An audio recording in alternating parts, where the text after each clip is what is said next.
Bagaimana Anda yang kena PHK, tidak patah semangat, bangkit, bukan untuk diri sendiri dan keluarga, tapi bahkan untuk keluarga-keluarga yang lain. Iya. Nah, bisa cerita bagaimana awal mula lahirnya Kampung Kue di Rungkut Lor ini? Iya.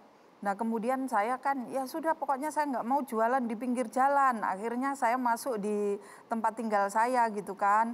Yang penting prinsip hidup saya kan dimanapun saya berada, itu kan kita bisa bekerja gitu kan. Kita bisa bekerja, kita bisa bermanfaat untuk orang lain. Nah, itu prinsip hidup yang saya pegang. Nah, kemudian saya melihat ternyata begitu masuk di lingkungan rumah tinggal saya, ini kalau pagi kok banyak orang yang nganggur ya. Kalau pagi kok sudah jagongan, ngerumpi, Jagongan itu ngobrol, ngerumpi, ngegosip. kayak gitu-gitu. Terus kemudian kalau agak siang gitu ada sih yang punya tanggungan ke rentenir itu mesti sembunyi-sembunyi untuk menghindar dari mereka. Tagihan utang ini. Iya, nah terus kemudian pertanyaan saya, ini dalam hati nih saya bilang gini, ada nggak sih yang bisa saya lakukan untuk membantu ibu-ibu yang di sekitar tempat saya ini? Tunggu, gitu ini loh. ibu-ibu ini suaminya kerja apa? Kan waktu itu terjadi krisis ekonomi ya tahun 98, tahun 2000 ekonomi membaik, 2001 anggap saja makin membaik. Waktu mereka di PHK itu mereka dijanjikan besok kalau perusahaannya dibuka, kamu pasti saya ajak kembali, saya rekrut kembali. Kenyataannya mereka enggak kan, ditungguin aja, ternyata enggak. Oh, karena, jadi yang kena PHK ini nunggu aja, iya, nggak berusaha apa-apa. Iya, gitu. Karena yang ternyata mereka tidak dipanggil lagi karena memang dianggap tidak produktif, dianggap sudah berusia, berumur gitu. Terus? Jadi lebih banyak mengambil karyawan yang baru lulus dari sekolah. Nah, dari situ kemudian saya bilang ke ibu-ibu, Bu, kalau namanya bekerja itu tidak harus bekerja pada orang lain, saya bilang gitu. Ini loh ada kerjaan apa, misalnya bikin kue kayak gitu. Terus kemudian saya datang ke ibu-ibu ke sana, ada yang menerima, alhamdulillah ada juga yang menolak gitu kan. Ya enggak apa-apa karena saya sadar ini tujuan yang baik, ini sebuah gerakan, pasti nanti kalau ada contoh yang baik, contoh keberhasilan, pasti yang lain akan mengikuti. Nah, ternyata betul. Ini akhirnya Kampung Lor ini tadi, Rungkut Lor ya. itu sekarang dikenal sebagai Kampung Kue. Sejak tahun 2010 itu, 2009 kita komunikasikan, kita punya Kampung terkenal Kue. Ya. Iya. Oke, ini ibu-ibu jualan sendiri-sendiri atau ada masuk dalam koperasi, paguyuban atau apa gitu? Nah, karena dulu memang awalnya adalah kepingin ibu-ibu kerja itu tidak ikut orang lain, kerja itu bisa mengelola bisnis sendiri, yang akhirnya kemudian sampai sekarang ya akhirnya dikelola sendiri-sendiri. Oke, gitu. Jadi terus jenis kuenya diatur atau tidak, bebas? Kalau sekarang dulu jenis kuenya bebas, jenis kuenya kan masih sedikit, jadi kita nggak banyak aturan. Tapi sekarang kemudian karena ibu-ibu ini pinter-pinter, ini kita kerjasama dengan perusahaan telekomunikasi gitu kan, akhirnya kita dapat gratis wifi gitu kan, gratis gitu kan, internet gratis. Akhirnya ibu-ibu bisa belajar resep-resep, bisa menjual lewat marketplace, sosial media gitu. Online. Sekarang yang namanya resep tinggal klik, apapun resep yang diinginkan. Nah, itu diatur nggak kan? Jangan sampai semua bikin onde-onde gitu. Tinggal ketik aja sudah pinter. Nah, karena ini kemudian semua kok serba bisa ya. Akhirnya kemudian kita atur, ada omah lemper, ada spesialisasi lah ya. Ada yang bikang. Ini. Jadi kalau ada orang yang mau bikin kue, apakah boleh? Boleh, tapi dia harus mengajukan tester dulu ke kita. Oh, kuenya ini. Oh iya, nggak apa-apa, kuenya ini belum ada. Testernya itu siapa? Testernya nanti saya termasuk juga. Oh, jadi kalau dirasa enak baru boleh lanjut. Satu, jenis kuenya dulu. Jenis kuenya ada nggak? Kalau sudah ada pasti kita tolak. Lainnya aja. Kedua, kalau kuenya nggak ada, berarti kemudian kita icip. Oh iya masuk. Yang ketiga, kemudian packingnya rapi apa enggak? Oh iya masuk. Sampai segitu-gitunya. Iya. Ya waktu ngetes saya diundang gitu. Boleh.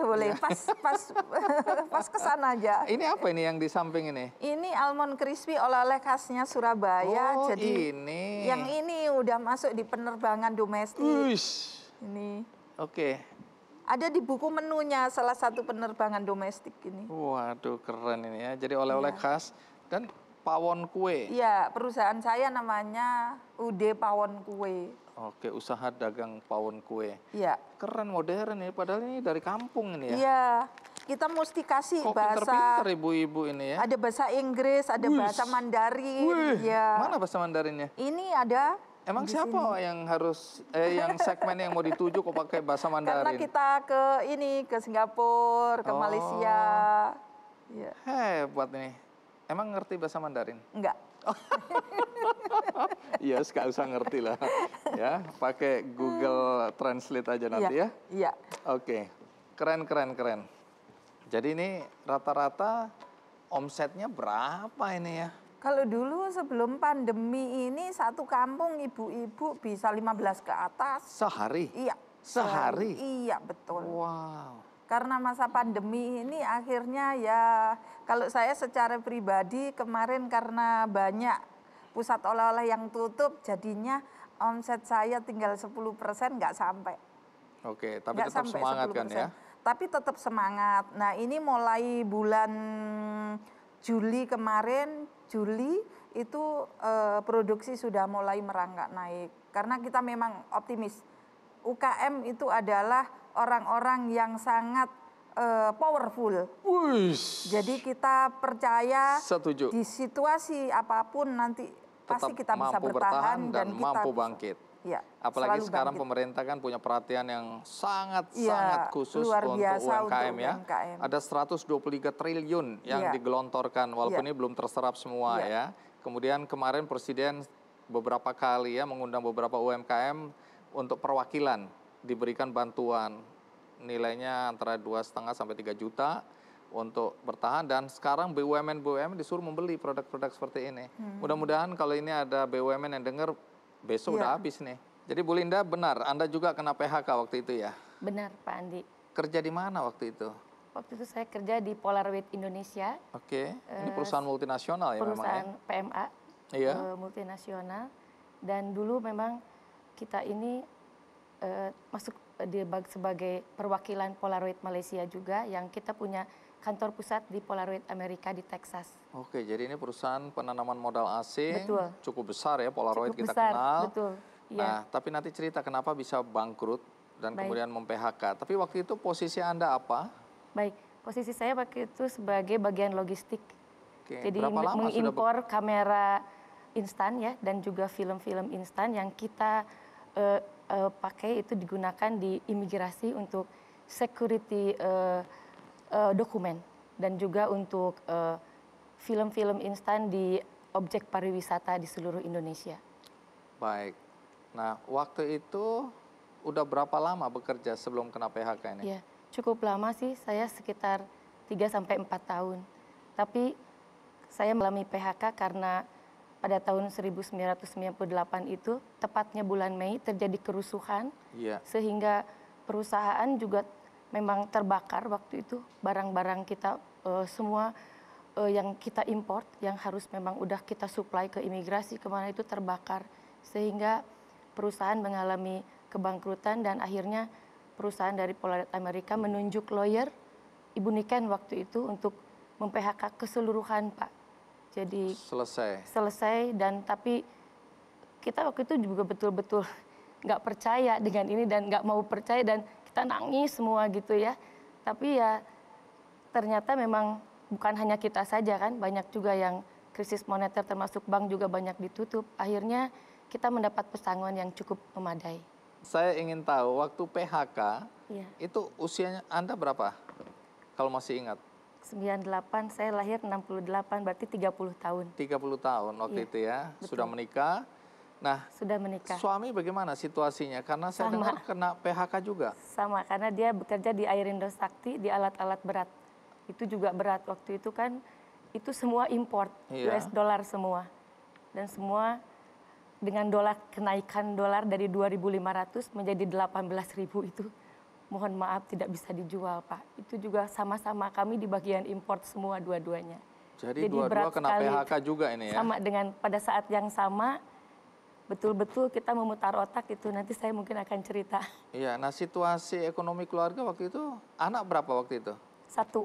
Oke, situasi ekonomi bagaimana? Keluarga? Ya kita kan karena, mohon maaf karena digaji kan pas-pasan juga ya Pak ya. Waktu itu juga kami tinggal pun juga diberi pemberian hanya tinggal di rumah kakaknya beliau gitu. Jadi diberi tempat rumah pun dari kakaknya beliau. Jadi kami juga memulai usaha ini, memulai usaha catering ini, dan beliau di bidang fotografi, kalau saya di bidang catering. Betul-betul memang kita di lahan yang depan garasi itu ada kamar kecil gitu ya, kayak pavilion, itu kita pakai untuk kantor bersama-sama. Oh, jadi mulai usahanya dari situ? Betul. Ini waktu itu usaha apa? Jadi waktu itu memang kita sebelum adanya kerusuhan itu memang sudah memulai sedikit ya, nyari sampingan ya, tambahan gitu. Iya. Kalau suami waktu itu menjadi fotografer, waktu itu namanya Senada, dan saya Puspita Sawargi, itu waktu itu hanya Sabtu Minggu saya side job itu untuk beberapa pernikahan teman gitu. Jadi kita coba bantu dengan bikin paket yang murah meriah waktu itu. Nah memang sudah dikerjakan sedikit-sedikit tapi nggak setiap minggu juga. Nah pada saat saya kena PHK, kita juga bingung, memang ada dapat uang. Akhirnya kita coba membesarkan usaha yang kecil ini menjadi besar gitu. Oke, jadinya tadi side job, ternyata ini sekarang jadi malah menjadi usaha utama. Usaha yang utama dan jauh lebih besar dari yang kita dapatkan yang sehari-hari. Maksudnya kita dapat gaji itu jauh sekali itu Pak. Betul-betul alhamdulillah. Tapi kenapa milih catering dari awalnya itu? Siapa yang pintar masak ini? Karena memang saya tinggal dengan ibu angkat saya, adik mama saya itu jatuhnya tante. Tapi memang udah seperti ibu sendiri. Dia memang pintar sekali masak. Jadi saat saya hijrah ke Jakarta pertama kali, memang dia masakannya enak-enak banget dan sering memasakin teman-temannya. Kalau ada pesta, ada apa, dimasakin gitu. Jadi dapat upah masak aja. Nah pada saat saya juga suka nyambi-nyambi, teman suka ada yang tolong dong, cuman uang ada segini, nah kita kerjakan. Waktu itu saya bikin paket 60 juta waktu itu saya tuh berani gitu. Karena waktu itu harga catering masih 17.500 lah. Saya berani itu di 17.500 per pack itu. Alhamdulillah tante yang ngerjain gitu. Ibu saya itu alhamdulillah, foto kan suami saya sendiri. MC itu adik saya waktu itu. Jadi ini memang perusahaan company, benar-benar perusahaan keluarga. Alhamdulillah kita bikin paket dan alhamdulillah tuh berkenan gitu ya, puas. Karena kita menjual catering bukan hanya catering, Bang Andi. Kita menjual catering dengan dekor dan juga dengan appearance dan services yang baik, lebih dari ekspektasi yang mereka harapkan gitu. Dengan harga yang relatif dengan harga yang murah. sangat terjangkau gitu. Kita ngambil waktu itu sedikit sekali, Bang Andi. Tapi dari omset yang banyak, alhamdulillah kita tertutup lah waktu itu gitu. Jadi benar ini, dua-dua kena PHK pada saat yang bersamaan. Betul. Karena bekerja di perusahaan yang sama. Yang sama. Apa yang terjadi pada perusahaannya ini? Awalnya saya tahun 97-98 itu resesi ya perusahaan saya. Jadi 1 minggu bekerja, 2 minggu libur. Situasinya berarti seperti sekarang ini ya? Iya, betul. Lebih parah dulu kalau menurut saya. Oke, terus? Iya, karena saya bekerja di situ, semuanya tergantung di situ. Waktu diliburkan 2 minggu, saya nggak punya sampingan apa-apa. Akhirnya saya berpikir, karena anak saya 6, Pak.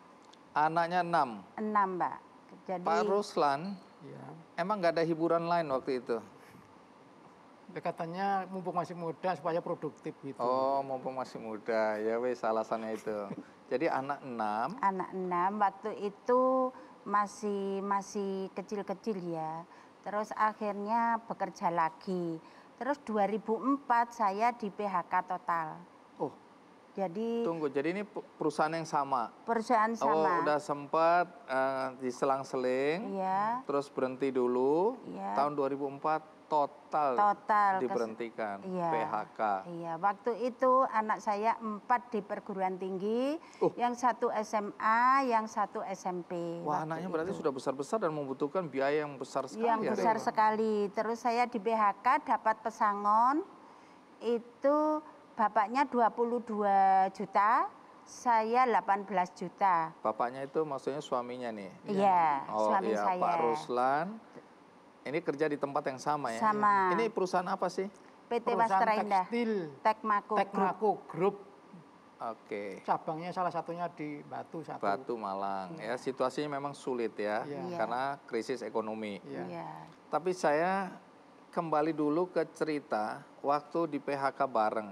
Tadi kan disebutkan Pak Ruslan dapat pesangon 22 juta. Bu Lastri pesangonnya 18 juta. Sementara anaknya ada 6, 3 sudah di perguruan tinggi. Bagaimana? 4 di perguruan tinggi. Nah, bagaimana bisa hidup dengan pesangon yang, maaf ya, cuma segitu dengan tanggungan yang seberat atau sebesar itu? Gini Pak, saya diberi pesangon segitu itu ndak langsung kontan Pak. Hah? Dicecil 10 tahun, 10 tahun.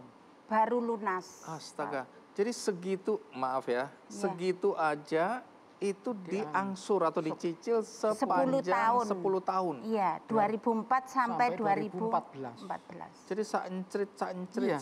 gitu. Ndak cukup buat incrit-incrit. Nah, gimana? Lalu gimana hidupnya waktu Makanya itu? kalau saya enggak semangat, sampai patah semangat, keluarga saya hancur. Nah, terus Betul. bagaimana bertahan dengan uang yang saencrit itu tadi dengan tanggung jawab sebesar itu? Ya, itu Pak. Makanya saya berusaha supaya enggak sampai anak saya putus sekolah, putus kuliah.